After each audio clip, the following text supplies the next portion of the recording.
His name is known throughout the world. Aristotle, philosopher, scientist, tutor to kings. The man who was the first in history to attempt to understand and describe the entire world around him, from the mechanics of the stars to the behavior of sea creatures, from the laws of logic to the structure of the state. His works became the foundation for science, philosophy, and education for thousands of years to come. In this video, you'll discover why Aristotle broke with his teacher, Plato, to create a revolutionary philosophy that altered the course of human thought. How his writings survived for over 2 millennia and are still relevant in logic, politics, biology, ethics, and even modern artificial intelligence research. And most importantly, why our entire understanding of the world would be unrecognizable without him.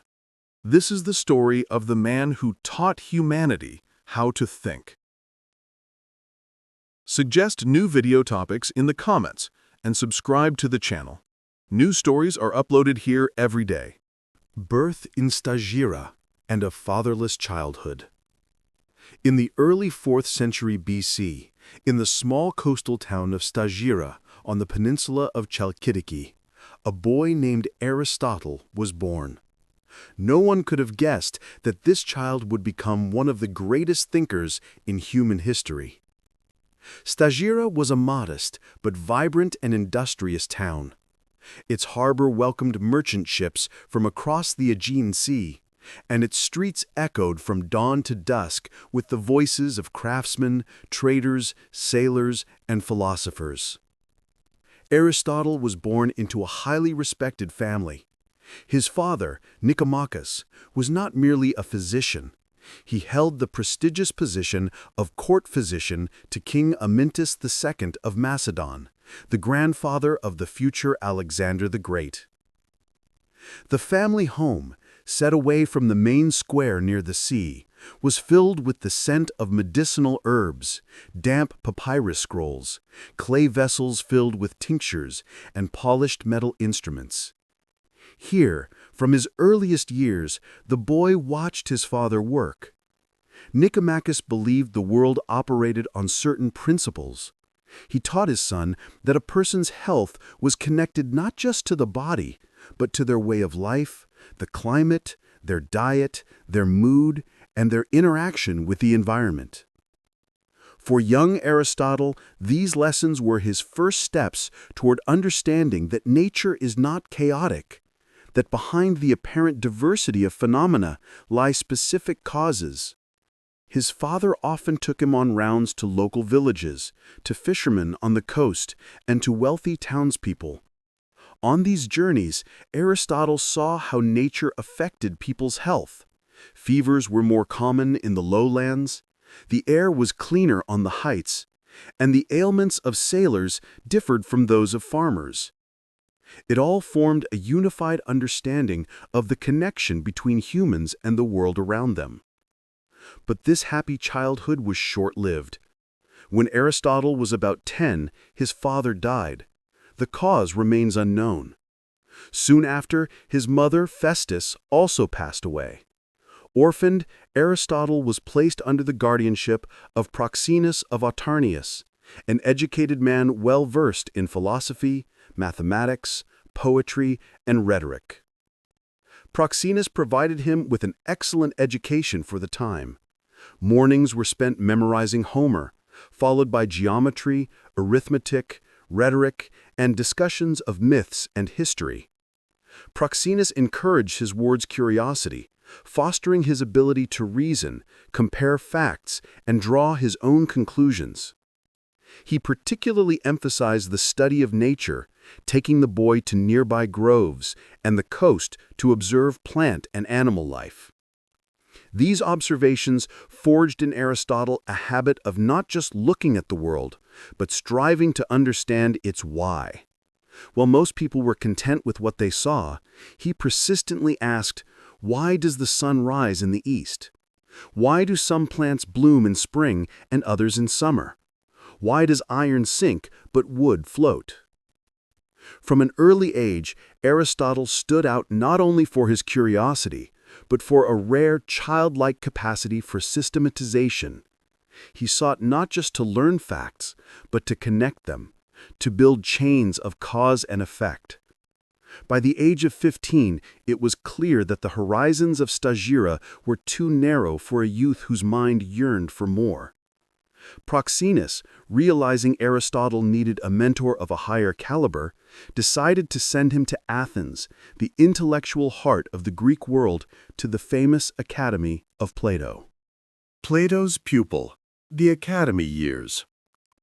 When the 17-year-old Aristotle from Stagira set foot in Athens, he entered a city that had been the spiritual and intellectual center of Hellas for generations.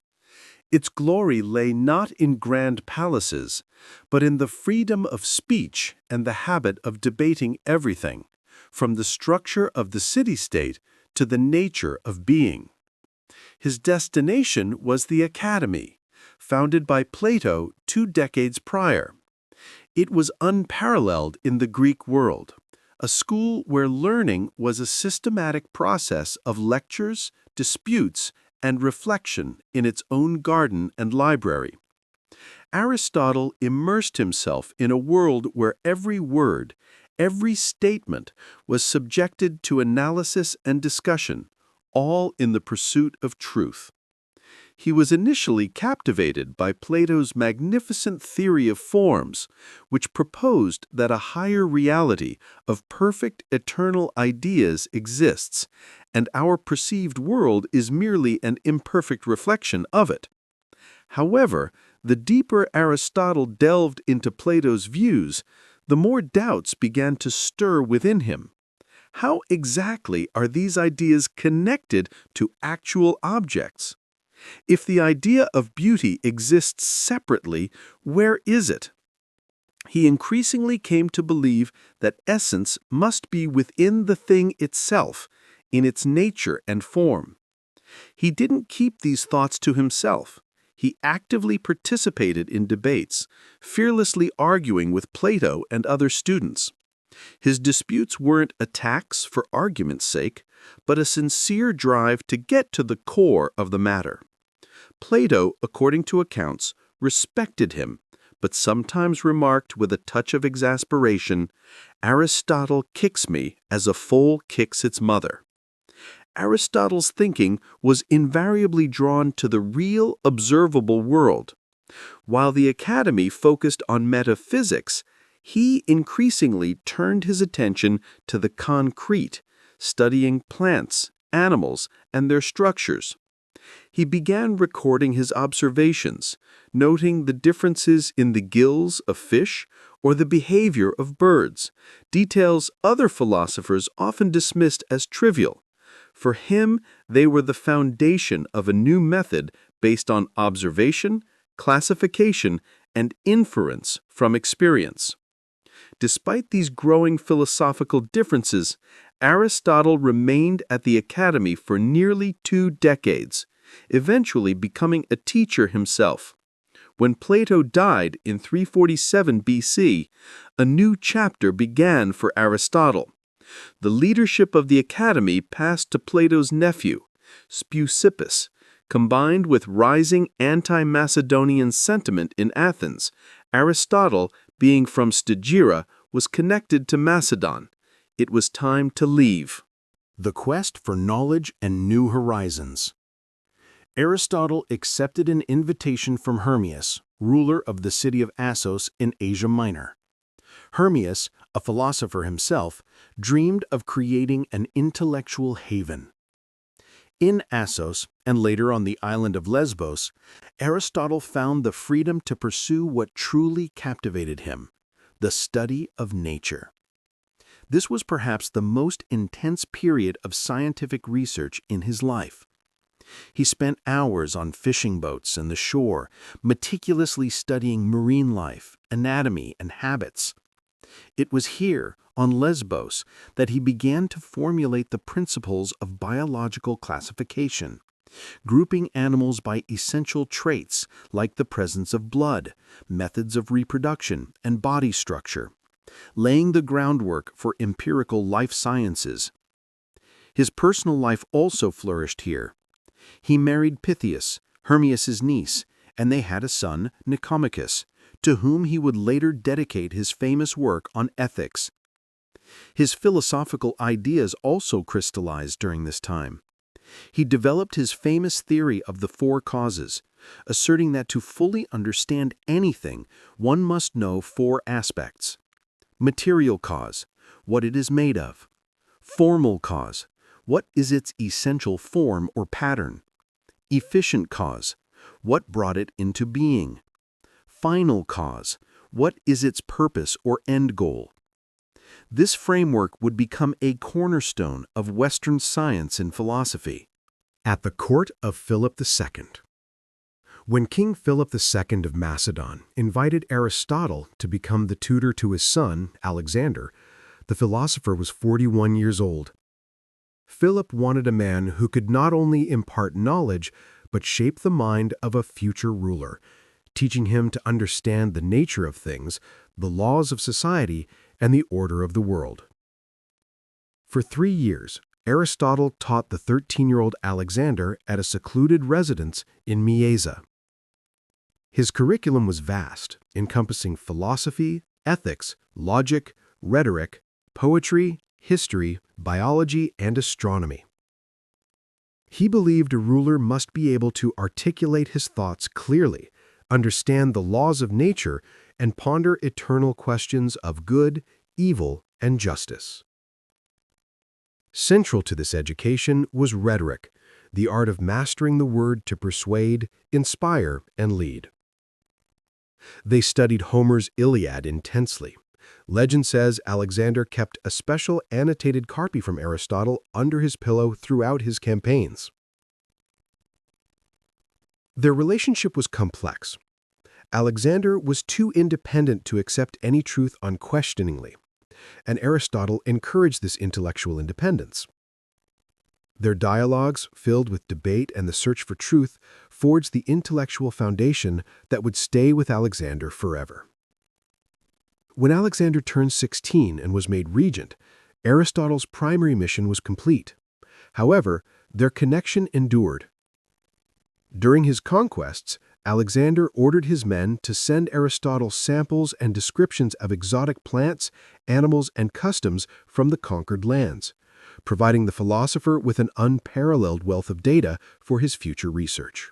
The foundation of the Lyceum.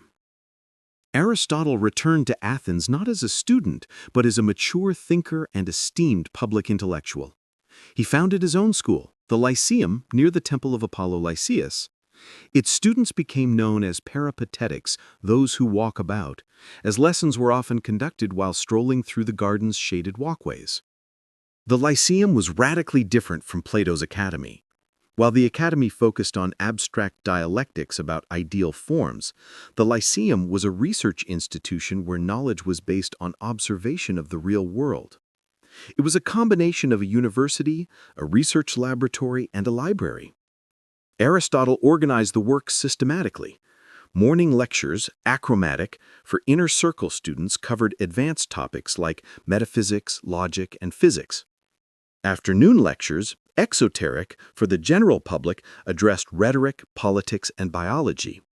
The Lyceum housed one of the first great libraries, and Aristotle sent his students across the known world to gather data on constitutions, customs, and natural phenomena. Here, the model of the modern university was born, a space for free thought where knowledge is tested against experience. The scientific works. At the Lyceum, Aristotle embarked on a titanic project to create a systematic encyclopedia of all human knowledge. His method was grounded in the belief that truth rests on observation, experience, and logical reasoning. His system was built on several pillars. Logic, the organon. He created the formal study of logic, defining the structure of deductive reasoning, the syllogism, and provided the tool for all scientific thought. Biology. He described over 500 species of animals with astonishing accuracy. His work in embryology, detailing the development of a chick embryo, was unmatched for centuries. Physics and metaphysics. He explored the nature of change, motion, space, and time, formalizing his theory of the four causes. Psychology. In On the Soul, he proposed the soul as the form of a living body, defining three levels: the nutritive, plants, animals, and humans; the sensitive, animals and humans; and the rational, humans only. Ethics and politics, his works were based on empirical study. He and his students analyzed the constitutions of over 158 Greek states. His Nicomachean Ethics argues that virtue is a mean between extremes. Rhetoric and poetics. He provided the first systematic analysis of persuasion based on logos, pathos, and ethos, and of art, defining tragedy and introducing concepts like catharsis, purification through pity and fear. He was the first to clearly classify sciences into theoretical, practical, and poetic, a structure that would define Western education for millennia. The final years. In 323 BC, the sudden death of Alexander the Great in Babylon shattered the political order. A wave of anti-Macedonian sentiment swept through Athens, and Aristotle, with his clear connections to the Macedonian court, became a target. He was charged with impiety, the same charge that had condemned Socrates. Remembering Socrates' fate, Aristotle stated, "I will not allow the Athenians to sin twice against philosophy," and fled to the city of Chalcis on the island of Euboea. There he continued to teach and work, refining his manuscripts despite failing health. He died in 322 BC at the age of 62. According to his wishes, he was buried beside his wife Pythias. He bequeathed the leadership of the Lyceum to his most brilliant student, Theophrastus, ensuring his school and life's work would endure. The immortal legacy. When Aristotle was buried in Chalcis, few could have imagined the immense journey his ideas would undertake. His work survived the fall of empires and the Dark Ages. While much was lost in the West, they were preserved and enriched by scholars in the Byzantine and Arab worlds, who translated and commented on them extensively. In the 12th century, these texts were translated from Arabic and Greek into Latin and stormed into medieval Europe, becoming the bedrock of university education. The great scholastic thinker Thomas Aquinas integrated Aristotle's philosophy into Christian theology, creating a synthesis of faith and reason that dominated Western thought for centuries. Though his physical model of the universe was eventually overturned by scientists like Galileo and Newton, his method, the relentless pursuit of causes through observation, classification, and logical reasoning, became the very foundation of the modern scientific revolution. Today, Aristotle's legacy is woven into the fabric of our intellect. His logic is the starting point for computer science and mathematics. His biological classifications underpin modern taxonomy. His poetics and politics are still debated by scholars and artists. His ethics of virtue and the golden mean remain deeply relevant. But perhaps his greatest legacy is not a set of answers, but an attitude. A profound belief that the world is knowable, that it operates on principles we can discover through careful observation, precise reasoning, and by always asking why.